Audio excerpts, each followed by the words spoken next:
buriya nta ni nubwo situation igoye. utazanabyibeshya, ntabwo abanyarwanda ari ukwakira buri kimwe. Oya, abanyarwanda barayoboka, ariko uburyo baboyikotamo ibintu buba burimo disipurine. Hari ibintu biba byakozwe, ibyo nibyo bigabanya ka kantu, nibyo byongera cya kintu kimeze nko kumvira. Buriya ubuyobozi bwageze igihe ibyo busubiza ku bibazo by'abaturage biba bike cyane ku bibazo. Abaturage ntabwo basigaranye impamvu zo kubwumvira, burya baba bishyuwe. Ni ukuvuga ngo bishobora kuzaba ikibazo, igihe byazaba ikibazo n'igihe abanyarwanda bazaba batagifite ubushobozi bwo kuba bavanaho umuyobozi. Kandi batakubeshya, abanyarwanda utabaseriva bakuvanaho. Nta mutegetsi n'umwe ubaho abanyarwanda bananirwa kuvanaho. Hanyuma igihugu cyo kibyumvisha gita abaturage ko kigiye kwakira abaturage birukanywe mu gihugu kigikubye inshuro 376. Ikibazo cyawe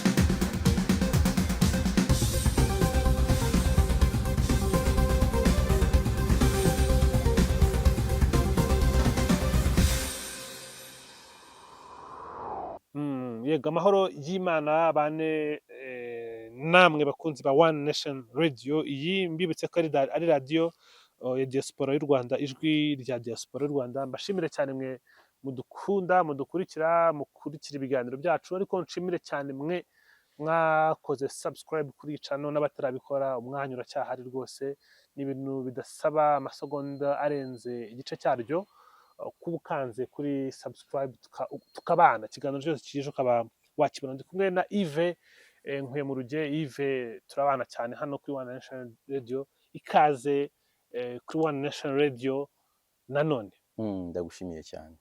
Nshimiye ubwo n'abadukurikira, tubana mu makuru n'ibiganiro bitandukanye. Cyane ni byiza cyane kuganira nawe. Ni byiza cyane, ni ukuri haba hari byinshi tuba tugiye kuganiriza abanyarwanda. Nyemerera tuganire. Hari byinshi biba byarabaye kugeza igihe duherukanira. Hari ibitekerezo byinshi biba bihari byo gutanga. Nyemerera cyane twibande ku kijyanye n'abimukira. Ni ingingo twongeye kubona yongera kugaruka mu minsi iri imbere, aho umuvugizi wa guverinoma y'u Rwanda Yolande Macron yabigarukagaho, ariko na Trump nawe wigeze kubyitsaho bavuga ko ari abimukira. Warabibonye ko hari gahunda yo kubakusanya rwose bakabarunda ahantu hamwe batoranyije. Hari n'abo batangiye kudipotinga. Rero mu mujyi umeze nk'uwo bigiye ku Bwongereza, ubwo bagiye gukora kubazana mu Rwanda kugira ngo babace intege. N'utekereza kuza mu Bwongereza yumve ko yakisanga mu Rwanda abe yaguma. Bivugaho iki kuba Perezida Donald Trump yakumvikana n'u Rwanda gukora umushinga umeze nk'uw'Ubwongereza? Abaleyba banze bakesitama bagera ku butegetsi bose bavuga bati ibyo ntabwo turi bubikora, turi kwihuza inshingano. Kuki u Rwanda rwafasha Trump mu kwihuza inshingano? Rubifitemo inyungu. Ku ruhande rumwe nabyumve neza, ntabwo mvuga inyungu mu by'ubutunzi gusa, kuko nabyo ntibyabura, ntabwo byabura, ariko hari n'izindi nyungu nshaka guheraho zitari izo. U Rwanda rukeneye mbere na mbere kwiburandinga nk'igihugu kiri welcoming, gishobora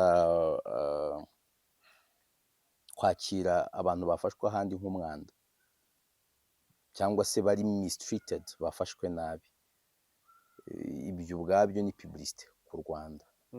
Ku muntu waba inzozi ze ko ari ugutura muri Leta Zunze Ubumwe za Amerika,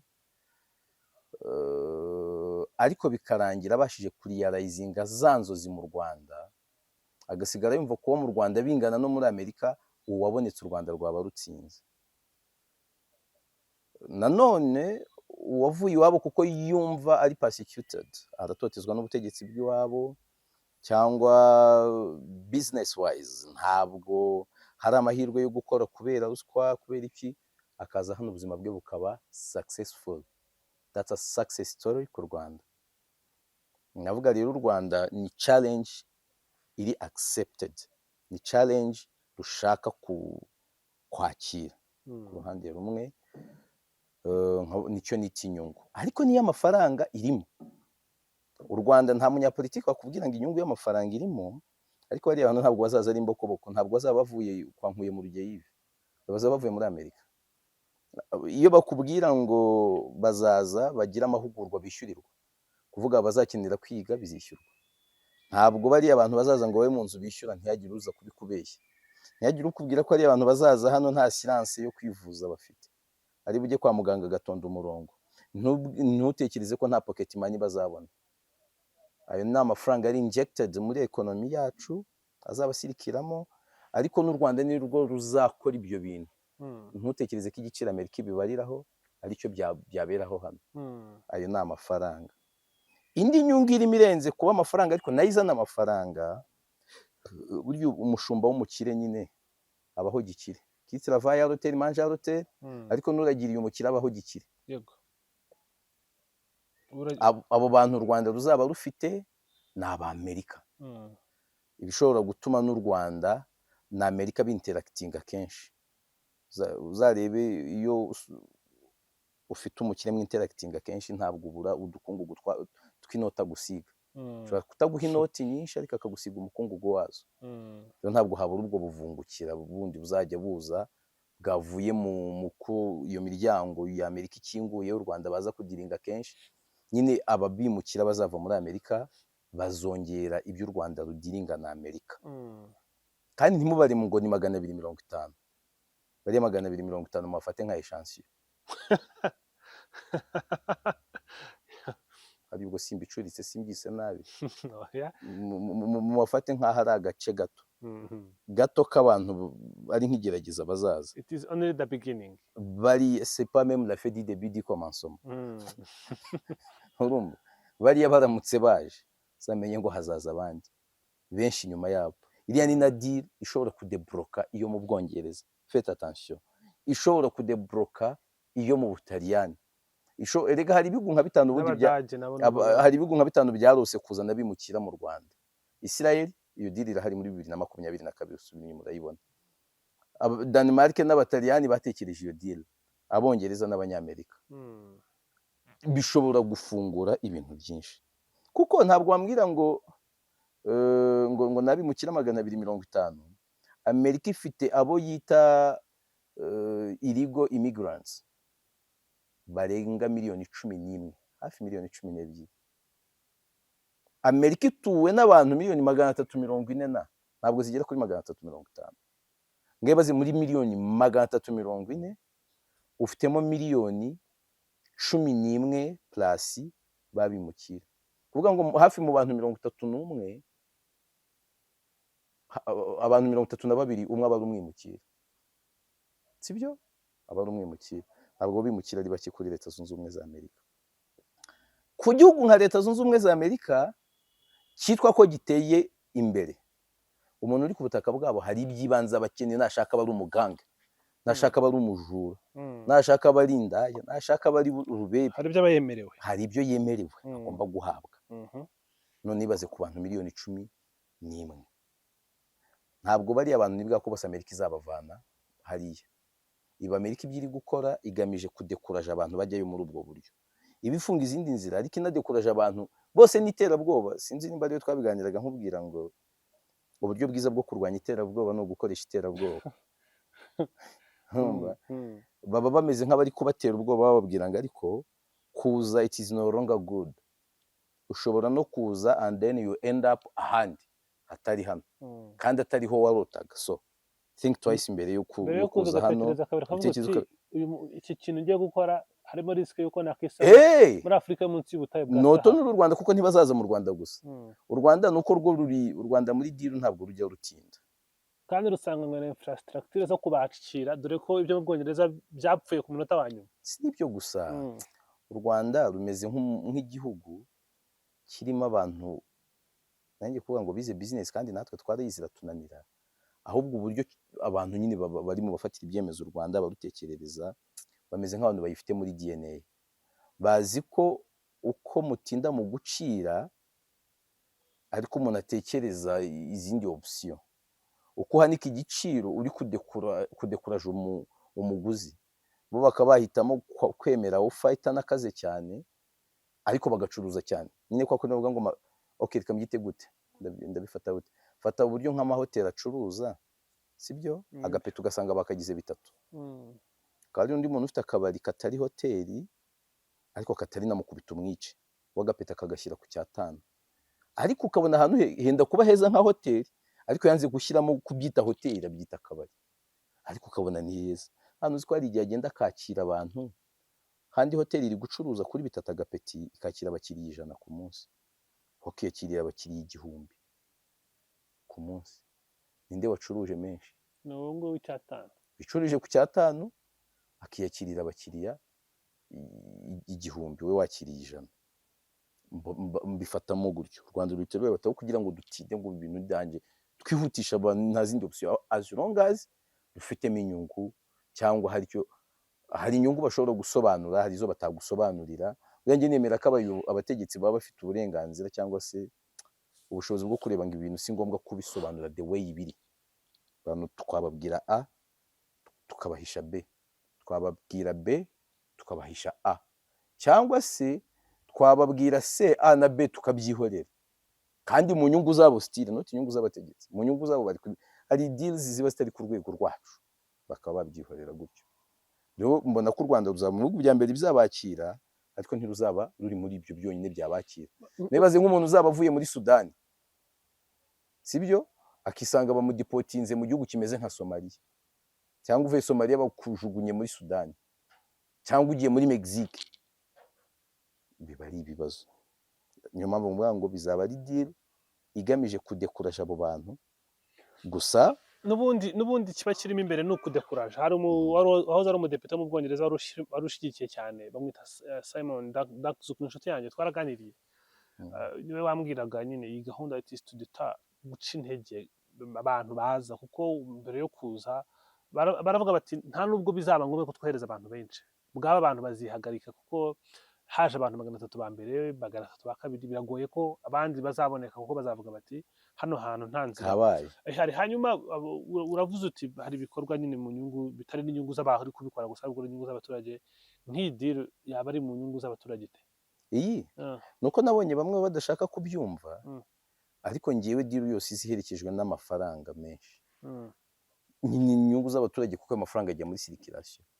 Nuko nabonye ubwo bamwe bagenda kugira ngo batazagenda baratubyariye bakadutwarira abana bakabafungirana ahantu, nka bariya bagenda bibereza agashori, yaba batembera nko mu mujyi ni Kigali, n'urambiye inkamba akizira Kigali agakodesha, hakabaho n'izo intermarriages. Harimo inyungu nyinshi, abantu bashobora kugira uko abantu bagashakana, abantu bakora ama business. Abo bantu nibaza muri bo ntabwo bose ari injiji, tubyemeranye, kuko muri illegal immigrants bari hariya ntabwo bose ari abagiye muri Amerika batarize, ntabwo ari abagiyeyo bakennye. Hari umuntu uzi ko ibye byagenda neza inshuro 1000 aramutse yigiriye muri Leta Zunze Ubumwe za Amerika, cyangwa se ko byakiyongera. Nk'uwo muntu ashobora kuza mu Rwanda agakora ishoramari, ishaka guha akazi, ashobora kuza ukamuvanaho ubumenyi runaka. Ibyo bikorwa remezo bizubakwa kubera yuko baje, ntabwo bazabitwara n'abazagenda. Izo nyungu ku muturage zirahagera. Harimo izindi nyungu ziba zitaboneka. Hari igihe u Rwanda ruzajya urufata inguzanyo rwitwaje wowe igira neza, mu mibare batanze wowe urimo, ariko ntabwo bazaza ngo bakubwire ngo igirane, ngo nanga inguzanyo twahawe ngo na Rena ni Palatina, ngo twavuze ngo abatuye ngo mu murenge wa Kisarongo, kandi nawe niho oya.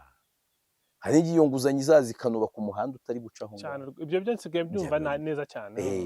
Ibyo nta kibazo kibirimo. Reka mbikubwire mu byo mazemo iminsi, ari izagura icyo bita ngo defibrillator, maze kubimenya kubera inuze cya kintu ubona byari byarabuze, ventilator byo mu bitaro, ukazakijyaho kugarurira ubuzima, utazi ngo bizagenda cyane rwose. Ibyo byo abantu ntabwo bakunze kubyumva, bakunze kuba selfish bakareba ibyabo gusa, ariko hari ibikorwa remezo byubaka bikubakiye mu buryo bumwe cyangwa ubundi, bikaba byiza utabikeneye yego, ariko ubikeneye ukabona ko biza kuba bidahari byari kuba ari ibindi bindi. kandi nuko uba ukoze neza gutanga nk'urugero mu bintu by'ubuvuzi.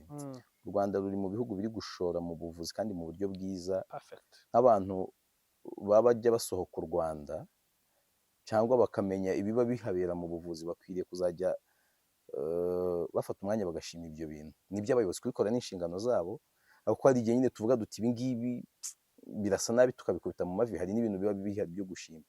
U Rwanda mu bihugu bikoze impinduka mu buvuzi muri Afurika mu gihe gito kandi zifatika, u Rwanda rukwiriye kubyambikirwa ingofero, cyane rwose. kuko nk'ikintu cyitwa amaso cyo ndi umutemwe. Njyewe mbere ahandi nari narivuje bari bambwiye ko nzahuma, ijisho ryanjye ry'ibumoso, ariko urebyemo nta kimenyetso na kimwe wabonamo cy'uko ndwaye amaso cyane, kandi nabagiwe mu Rwanda.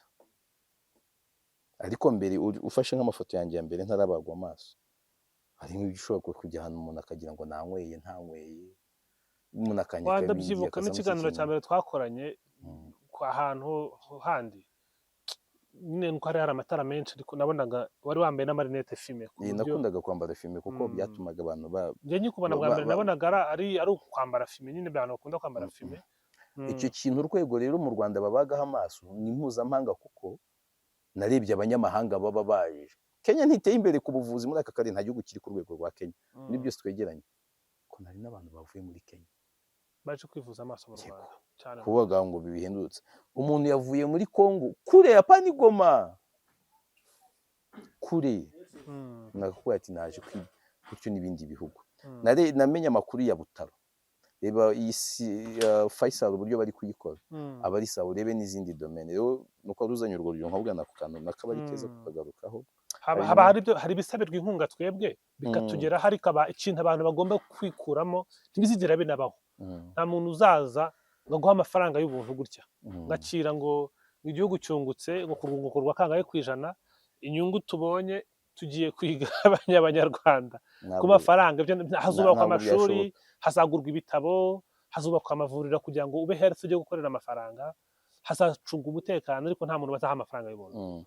Rero n'abo bantu kuza harimo inyungu, ntibyakuraho ko ari inkota y'amugi abiri, bumwe butyaye, uruhande rumwe rutyaye urundi rudacyaye. Nibanze ku bugi bumwe, uraza nibanze ku bwiza gusa, ariko ikikwereka ko harimo n'ubundi bugi ni uko u Rwanda rwabaye vijira mu kuvuga ngo ni bande bazaza.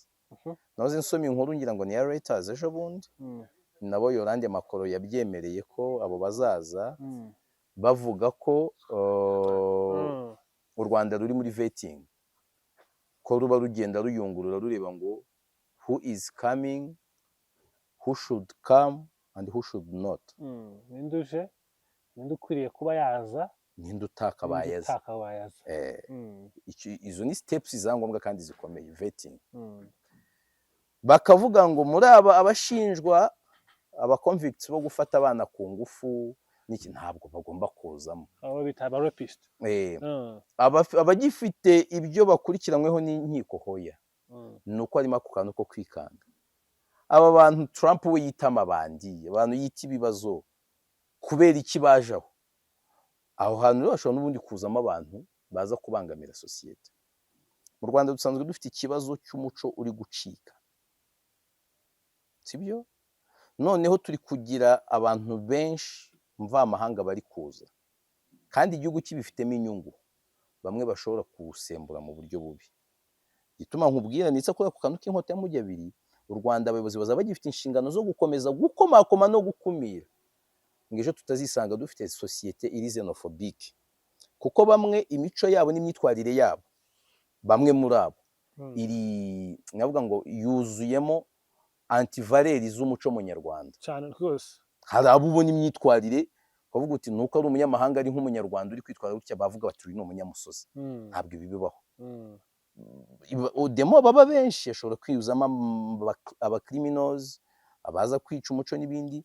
Mu Rwanda hari ibindi biya rugomba kubira kugira ibyo bitazaba. Hari abashobora kuza kunyurwamo n'abandi kugira ngo bagire ibyo bakora bitemewe. Iyo vigilance rero ni examen.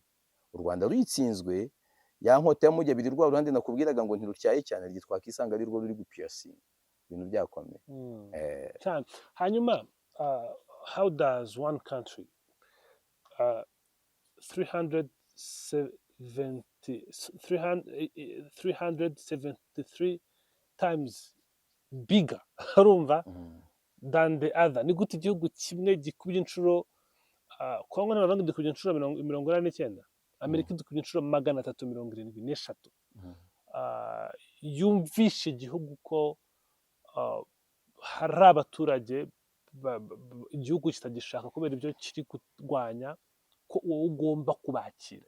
Icyo ni kimwe. Hanyuma how does a country, my question is a two pattern, ikibazo cyanjye kirimo bibiri. Hanyuma igihugu cyo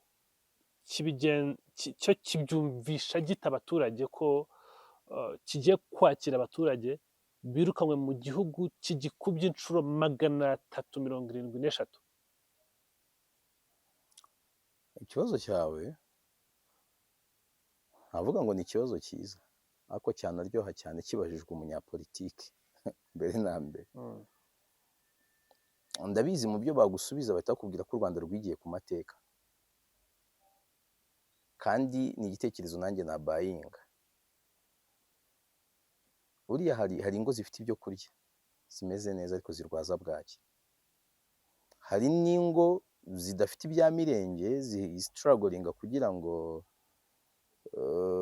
zibashe kugera kuri ends meet ariko zitarwaza bwaki. Ikibazo kiri he? Ni imyumvire itandukanye, nta kindi. Wa wundi urwaza bwaki he earns a lot ariko arabikoresha gute? Byinshi afite. Wa wundi utayirwaza afite duke ariko azi guhitamo ibikwiye, akoresha neza. Amerika ikibazo ifite kuri abo bantu, hari ibibazo Amerika uyu munsi ifite u Rwanda rudafite, hari ibibazo u Rwanda rufite Amerika idafite. Nibwira ko u Rwanda byaba ari ukugikemuza cya kibazo ibyo rufite Amerika ibura, ahubwo rukitiza ibyo Amerika ifite rwo rubura. Sinzi muri kunyumva neza. U Rwanda harwakibrandinga nk'igihugu gifite umutima, ko Amerika iri kubura umutima, ariko none rugiye gukoresha mikoro ya Amerika aho ngaho hejuru. Nujya kubibara mu buryo bw'ubunini, ntabwo aba ari abaturage miliyoni. Ngewe no mu Rwanda kugeza uyu munsi iyo bari kutubwira ngo dufite ubucucike ngo bukaze ngo byabaye ikibazo, ndababara. Sinabikubwiye, ntabwo mbwemera, ahubwo twe dutuye nabi. Wareba inyuma yawe wenda tuvuge tugabanyijijwe, ariya nyuma yawe iriya sinzi yo guturamo, ni ibanga rikomeye. Iriya nzu wabona nta n'abantu 4 bayituyemo. Ko ni nini basi, irimo inzu ubundi akongera kuba ari nka 4-in-1. Aha hantu hakabaye hatuye abantu 30 shefu cyangwa 50. Ngaho reba abantu twese nibyo turi kurota. Butaka aha hantu wafata, aha dukorera muri ahantu hacu heza, nuko tukiri kuhatunganya byisumbuye, tuzajya tuhereka abantu mu biganiro biri imbere, ari heza kurushaho hose. Aha naho hakaba yatuyemo abandi bantu benshi. Aha honyine ho ubusitani si ikibanza cyajyamo inzu rwose. Iriya parikingi isura nayigenewe imodoka zingahe, sibyo cyane. Noneho ibaze nk'ibi bizu wabivanaho, sinkubwiye ngo hariya honyine abantu 40 babamo, ukabivanaho ahasigaye ukahahinga, ukahashyira imbuto, karoti, poivro, ibitunguru, seleri, imiteja, n'iki byafidinga abantu bangahe? Byafidinga abantu benshi. Twifite ikibazo cy'imikoreshereze mibi y'ubutaka, twe tukagira ngo twabuze ubutaka bwabaye buto. Ntabwo bagiye kwimurira Amerika yose mu Rwanda, simbitekereza. Nakubwiye ngo hari ahantu hariyo miliyoni 11. Amerika ntiyanabatakaza kuko irabakeneye, niterabwoba ryo kugira ngo hatazayo amabandi. Wese nta mabandi uzi yo mu Rwanda muziranye n'amabandi yagiye muri Amerika? Ndazi. Neze nimba no mu Rwanda, n'u Rwanda uretse kugirira ko rwababyaye rutaba proud y'uko rwababyaye. uragira uti hari n'abadusezeye bavuga bati sinzarugarukamo tuzabona baje Oya, bazanywe mu ntabwo ndege. bizakunda, ibyo byo ntibizabaho, ntibizabaho. Ntabwo wakohereza mu gihugu cy'abavuyemo. Ntibyakunda, kuko abantu benshi bahita agenda hariya akavuga ati njye mvuye mu Rwanda mpunga, Ibibazo bya politiki. ariko mu by'ukuri yihungira inzara, ariko agahita avuga ati njye barampiga FPR irammereye nabi. Urumva aba ari ukwishakira amaryo, nibwira ko nta nabi leta ijya guhiga ngo mbwiye ngo kuko tubeshye iyo yagiye akayirwanya, niko mbyibwira. Aba ntabwo bamuzana bashaka kumwohereza ahandi. Icyo nivugiraga ni ukuvuga ngo muri Amerika nubwo tuba tuvuga ngo bavanguye abantu byagenze nabi, hari abantu bavuga ku ruhande rumwe baba ari unwanted kuri yo, ariko kuko iteye imbere imibereho myiza ihari, uwo muntu wavuye aha nawe umureba ukavuga ati si uyu ahubwo azabasha no na wa wundi watekerezaga ko atazikamira nabi umuyenzi, yageze hari utagira ngo yongera kuba mugenzi wawe. Urebe mu nshuti zawe muziranye zose zagiye mu Amerika, zagiye Canada, zagiye, ntawe munganya mikoro. Yaguhemba akaguhembana n'inshuti zawe nk'eshanu. iyo baje badafite ibibazo rwose tuba turiho neza. Urumva kubera iki? Nyine bari mu gihugu cyateye imbere. Najya gukora ku isaha imwe, amafaranga akorera ku isaha imwe, umunyarwanda uyahembwa ku munsi wose mu masaha 8 mu Rwanda bavuga dukora, ari mu banyarwanda bahembwa neza. Minimum wage iri kugera ku madolari 15 ya nyuma. Ni minimum. Ni 2020. Ubwo ni 600 ariyo ubona ku munsi. Yego. Abaye yikorera agasaha kamwe, wowe ukora 8 yakurusha. Kwimprovinga ubuzima bwe biroroshye, gufata credit nta bureaucracy irimo, apfa ko yabonye icyangombwa cyo gukora, yabonye ahantu ahemberwa rimwe gusa, imodoka yayibona, ndetse na nyuma y'igihe runaka n'inzu yayibona byoroshye. Uba yamaze gutera imbere. Wa wundi ni wabo batari kuba proud yuko ari uwabo, uyu munsi araruta abanyarwanda bose bari hafi benshi, ndikuvuga bose ko mu Rwanda hatangiye kuza abantu bari kwinjiza amafaranga. U Rwanda narwo byatangiye gukunda umuntu, nyine biba ari umwanya w'igihe umuntu amenya true imwe, ukabona umuntu arakorera miliyoni 20 za buri kwezi. Abantu barahari bakorera ibifaranga bimeze gutyo. Rero abo ngabo twebwe iyo bageze yari abacu bahinduka igisubizo kuri twe, bari ikibazo cyangwa umuzigo ku gihugu. Ariko still kuri Amerika bamwe muri bo ni ikibazo. Igituma nakubwiye ngo Amerika irabakeneye ntizabirukana bose. Ubwo mbigire general nuko twazanye ingero zaha ku mpamvu ya proximity. Amerika amakompanyi yabo akeneye abakozi ba make, kandi ari itegeko ribarengera. Abakeneye iyo minimum wage. Ukeka ko abanyamerika bari wiringi kuza kuyikorera ari bangahe? Bariyo hariya basanzwe b'abanyamerika kavukire. Siyo mpamvu se aya makampani akomeye ajyana n'inganda ahantu hatari iri tegeko, sibyo? Wumva icyo kintu? Abo bantu bariya bantu nibo bakenewe muri ya mirimo, bahembwa make. Nibo badafite abavoka baza kusakuza no kubunza umunwa cyane ngo kandi urabona ngo amafaranga ngo yabaye make, ngo none na condition turi gukoramo abaryakariho ntitujya turekara ama working conditions. Ugize imana wabonye akazi, tubaza umushahara gusa, ntabwo tujya tubaza ngo condition dukoreramo nizi. Oya, twe tubaza boss ngo bitese kugeze runonanteye utarayaduha. Na hariya rero haba hariya abantu babarakare biviriye inaha, ubuzima bubarya akayakorera. Ntabwo abo bose Amerika izabarekura.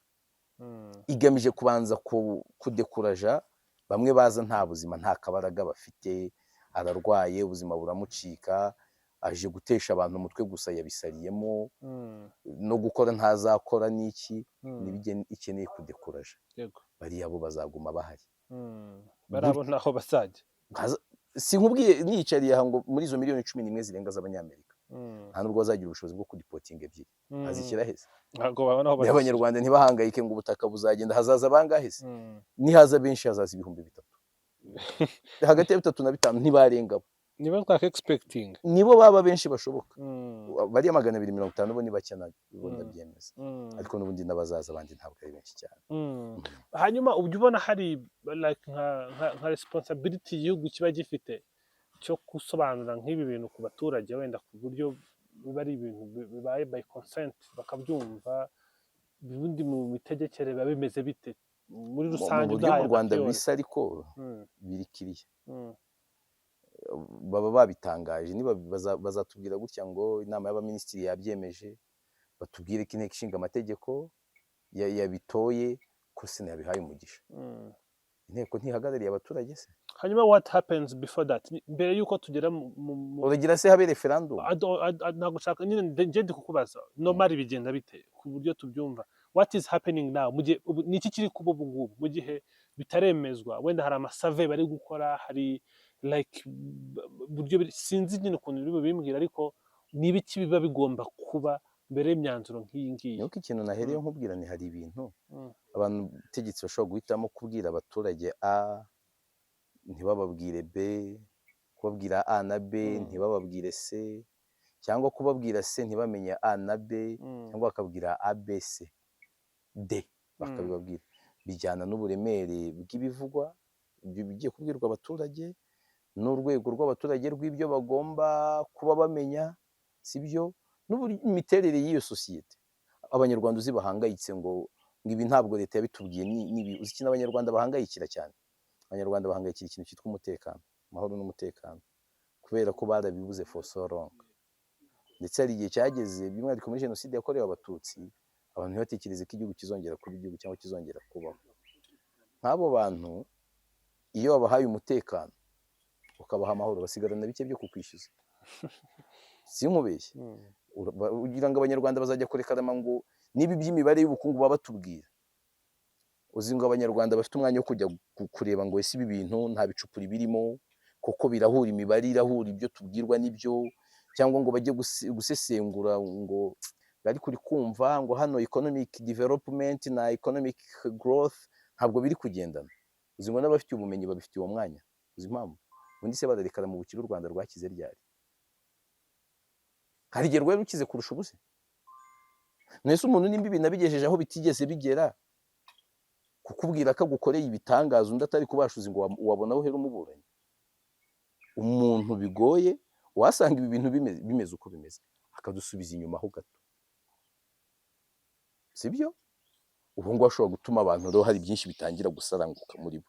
Nibyo rwose nta muntu bihangayikishije, si benshi bihangayikishije, kandi ubwo bigenda binahinduka umuco nyine abantu bakavuga ati ibyo twe twabuze ni ibi nibyo byari bikaze nimba bihari. Kuba bihari nimba bakubwira ngo barasinye, nabyumvaga ko uri kumbaza ibyo kuvuga ngo usengo ntibyakaba biganirwa mu nteko mbere, none baganirwa mu nteko abantu bakabitangaho ibitekerezo, inteko ikabitorera ikabyanga cyangwa ikagira iki bikazagira iki, agahugu umuca kandi wakubwana. Hanyuma usobanura icyo kintu ibintu by'imbaraga ndetse n'ubutegetsi mu kuba ubizi ukuntu bikorwa n'amastrategy akoreshwa. Iyi strategy uyisesengura ute yo kuba like kivuzwe it is this nikitanakunda bizongera bigorwa ukundi byanageze no mu ngiro. Ubona ko nta gitutu na gito gihari ku mwanzuro uwo ari wo wose wafatwa. Ntabwo nsobanukiwe. Iyi strategy nyine yo kumva like nyine mwera waturutse bukuru bakwiye hose mu buryo bumwe cyangwa ubundi, byanzuwe byakozwe, byishimire simbyishimire, nta gitekerezo bitangaho ntaki. Ubisengura ute kuba hari imyanzuro ifatwa? Nta byago bishobora kuba byaza mu gihe umuntu yafata umwanzuro nta gisubizo afite cy'abantu uburyo bari bubyakire, akazafata n'umwanzuro ushobora kuba mubi bikaba mu mbaraga, mu butegetsi, mu kubana, nyine mu bushobozi buhari mu bantu. Ubisesengura ute ubishyira hehe? Ubanza nkucanze kurushaho. Nakumvishe ibyo uri kumbaza, nabyumvise. Icyo nibwira rero, ikintu cyitwa umuco, imiterere y'igihugu, imiterere y'abaturage bagituye, ntabwo aba ari ibintu byo gusiga inyuma mu kujya gutoranya uburyo batwaramo cyangwa se ubayoboramo. Ibyo bintu bishobora kuba ikibazo cyane, cyangwa hari n'aho biba ibibazo bijyanye n'uburyo abo bantu bamenyereye, bijyanye n'uburyo abo bantu bari gukora nandi ubabwira ngo mutekereze mu buryo butandukanye. Muri kamere y'abanyarwanda kuva u Rwanda rwahangwa, abanyarwanda bahinduka abayobozi nibo bake, abanyarwanda benshi bahinduka abayoborwa kandi barayoboka. Niko bimeze kuva ku bwami, niko bimeze kuri repubulika zose. Abanyarwanda ikintu cyitwa kuyoboka ni ikintu cyabo. kuvuga rero ngo ntibishobora kuzaba ikibazo ntibisaba, hari ahantu abaturage ibyo bigenda wenda icyo mvuga dufite ubutegetsi buhari bufata imyanzuro myiza, kuko usubiye inyuma ubona ko imyanzuro yafashwe mu mutekano ni imyanzuro impeccable, imyanzuro yafashwe mu buvuzi tuba tubivuga ni nka mituweli de sante yo umuntu uzongera kwivuga nabi tuzarwana. Nubwo gifite ibyo gukosora ariko ntabwo wagira imbaraga ahantu hose, nicyo mbibona mu gihe kuko urumva ko yenda kose ibintu birahinduka, hagiyeho ubundi buyobozi bukigira kuri icyo kintu, ariko bwo noneho par contre bufata imyanzuro mibi, tumaze kugira abaturage bakira buri kimwe, ntibishobora kuzatugeza mu buriya nta nubwo situation igoye. utazanabyibeshya, ntabwo abanyarwanda ari ukwakira buri kimwe. Oya, abanyarwanda barayoboka, ariko uburyo baboyikotamo ibintu buba burimo disipurine. ahubwo uvuga ngo abayobozi bashobora kuba bagerageza kureba kujyana n'imyumvire y'abaturage, icyo bashaka n'amarangamutima yabo n'uburyo bwo kuyasembura, noneho bigatuma abantu babona ibintu bitasakuje, bakagira ngo abaturage baba bemeye ibintu byose, kandi ibyo banze ubuyobozi bubikosora, hari ibyo banga nyine ubuyobozi bukabikosora, ahubwo kuko bitasakuje cyane abantu bakagira ngo ntabwo abaturage bajya bagira ibintu bashobora kuvuga ngo barabyanze. Ndaguhereza urugero, nta gihe urajya kubona ukuntu nka Saga irarikoroje kuri X, abantu bazanye igitekerezo kuri X, bidateye kabiri ukabona hafashwe ibyemezo bikomeye, nta bintu biraba ukabona byakazuje, ukabona umukuru w'igihugu abivuzeho kandi bifashe umurongo, batarindiriye ko ibintu biba birebire. Burya ugushaka ko abaturage kuba kumviswe, abantu bakwiriye no kureba kuvuga ngo ese abo bayobozi bo bajyaho bate, sibyo? Ese bo yakicara bya bintu by'abaturage byagiye mu buryo buri against abaturage bikamworohera. Twahoze dushima ibintu bijyanye n'ubuvuzi, iyo abaturage babashije guseriva ibintu byabo biri basic, ubundi nta bintu byinshi muba mufite bibahuza bishobora kubateranya. Umuturage yabonye ishuri hafi, sibyo? U Rwanda mu bihugu bikize muri aka karere ntirurimo, ariko nujya kureba amashuri ngo nko mu myaka 30 umuntu yigaga he, agenze kilometero zingahe, uyu munsi aragenda zingahe? Umuturage urashaka ko mupfa ko wamwegereje amashuri? Ujye kureba ngo amazi yavuye kuri kangahe ageze kuri kangahe. Ndabyemera ko intego zimwe zitagiye zigerwaho muri ibyo bintu byitwa gukwirakwiza amazi n'umuriro, hari imibare bagiye baduha bakatubwira ngo iki n'iki bizaba bigeza ntibihagere, ariko se ahantu twabaga mu cyaro kera nko mu 2002 ingo zari zifite amazi zari ebyiri, ingo kabiri, nabaga ituruka ahantu ruguru ku musigiti uzana amazi yayoherezaga mu ngo ebyiri zonyine muri quartier yose, n'umuriro naho.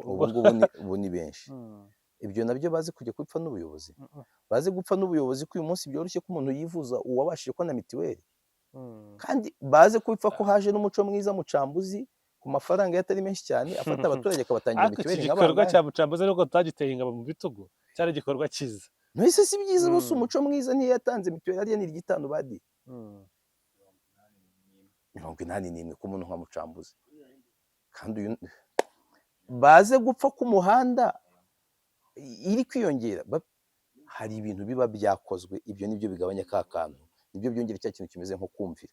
Uri ubuyobozi bwageze igihe ibyo busubiza ku bibazo by'abaturage biba bike cyane ku bibazo, abaturage ntabwo basigaranye impamvu zo kubwumvira, burya baba bishyuwe. No kuvuga ngo bishobora kuzaba ikibazo, igihe byazaba ikibazo ni igihe abanyarwanda bazaba batagifite ubushobozi bwo kuba bavanaho umuyobozi, kandi batakubeshya, abanyarwanda utabaseriva bakuvanaho. Nta mutegetsi n'umwe ubaho abanyarwanda bananirwa kuvanaho as long as yaba atabaseriva, bavuga bati ibibazo apozinze ni byinshi kurenza ibisubizo ari kuzana, yavaho. Icyo gihe ubwo bavuga ngo noneho ntabwo kuyoboka kw'abanyarwanda ntabwo biri blind. Oya, hari ibyo baba babona bakavuga ati sava, n'ibindi bitagenda neza hakaba ari icyo cyizere. Iyo icyizere gihari, iyo ku kazi batinze kuguhemba iminsi 15 boss utamuziho ubwambuzi, mumaranye umwaka, 2 atakwambura urasezera, urihangana kuko icyizere kirahari cy'uko azakwishyura, cyangwa ko hari ikindi gihe yakererewe akahita guhembera rimwe amezi 2 gutyo. nibyo ngibyo biba bihari, ntabwo njye mbyita nko kuvuga ngo ni ugukurikira Buhumyi. Mm. Hanyuma mu gusoza, ah, tunagarutse no ku by'Ubwongereza, kwakira abimukira aba panafricaniste hari benshi hari abo nzi babyamaganye nanjye barimo turabipfa kuko bumva mbishyigikiye, hari abandi baba batabikunda, nanjye turabipfa bazi ko ndi Mhm. umupanafricaniste, ariko nkumva ntibari kubikunda, nyine bamwe turabipfa. barimo Julius Malema bavuga bati Afurika iracyaboshywe, Afurika aba imperialiste baracyari ku migongo y'Abanyafurika. Icyo ni igitabo cya Dr Rusa cyitwa gutyo. L'impérialisme sur le dos de l'Afrique. Yego, baracyahari.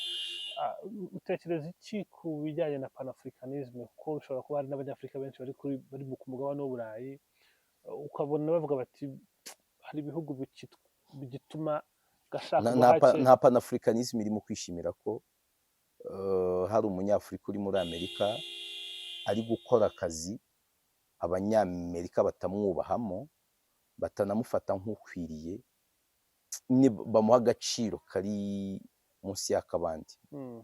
Nta panafricanisme nayo irimo. Afurika izubakwa n'Abanyafurika, yubakirwa Abanyafurika. Panafricanisme nziza twabaye dutekereza kubaka Afurika, buri munyafurika imuryoheye, buri munyafurika aba proud yo kuhaba. Nimba ari umuntu utari kuba proud ya Afurika, kumva yajya kure niyo bamufata nabi kurenza muri Afurika, nayo si panafricanisme. Nimba ari panafricanisme, bakabaye bavuga bati abo bantu u Rwanda nirubazana. Ikibangama nuko nibwira ko ahari batekereza ko u Rwanda hari n'inyungu rushobora kugira muri ibyo bintu, nicyo bamwe batekereza. Inyungu twabonye ko ibiri gusa, nabonye bishyuza nanjye ndabyemera ko izindi miliyoni 50 Abongereza bataduhaye, urumva, nubwo bayatwibye. nanjye ndabyemera, ariko ze ngewe kuko abantu hari ibitemakuru y'Abongereza nabonye bavuga bati amafaranga yaramaze kugeramo ni miliyoni magana z'amadolari z'amayero, 200 zirarenga, ahubwo hafi 300 z'amapawundi.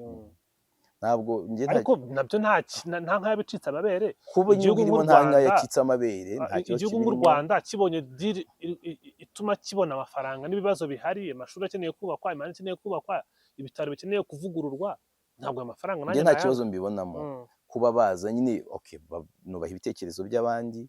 Njye mbona ko nk'iyo u Rwanda ruvuga ruti mubatuzanire, ariko ntimuzagire n'ikintu na kimwe muduha kizana nabyo, bari gukoma amashyi bakavuga ati wawe, iyo ni panafricanism. Panafricanism itarimo diruse, iyo ni panafricanism iki dukeneye kunguka, dukeneye no gucuruza, sibyo? Ahubwo abo panafricaniste nibakora ibishoboka byose Afurika iryohe, abantu tureke kugwa mu nyanja tujya muri Amerika tujyayo. Afurika itera imbere nyine ku rwego tutazongera gukenera kujya hariya.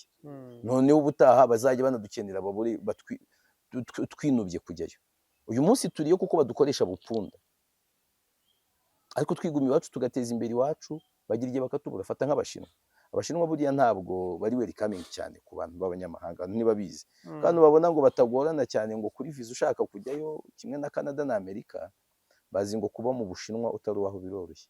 Ariko bageze igihe batangiye kubura abakozi kubera iyo myitwarire imeze gutyo. Uzi icyo Abashinwa bari gukora? Bongereye ibyo bagenera umuntu wabyaye umwana wa kabiri, uri guhembwa amafaranga menshi cyane wabyaye umwana wa kabiri. Nabo bazagira igihe babura birabura bene wacu babikoraga, batangire bashake kubyara abashoboka n'abadashoboka. Twarateye imbere, bazagira igihe nabo bazana tubakoreshe gupfunda, natwe tuyabaye. Iyo niyo panafricanism. Mo panafricanism yandigabo gusa tutarya, wange ko umuntu aguhaka ngo kuko ari umuzungu ngo ni panafricanism irimo siriye. Iyo umuntu wese yampaka, uwo uri we wese regardless uwo uri we, upfa kumpaka neza kurenza wari umpatse.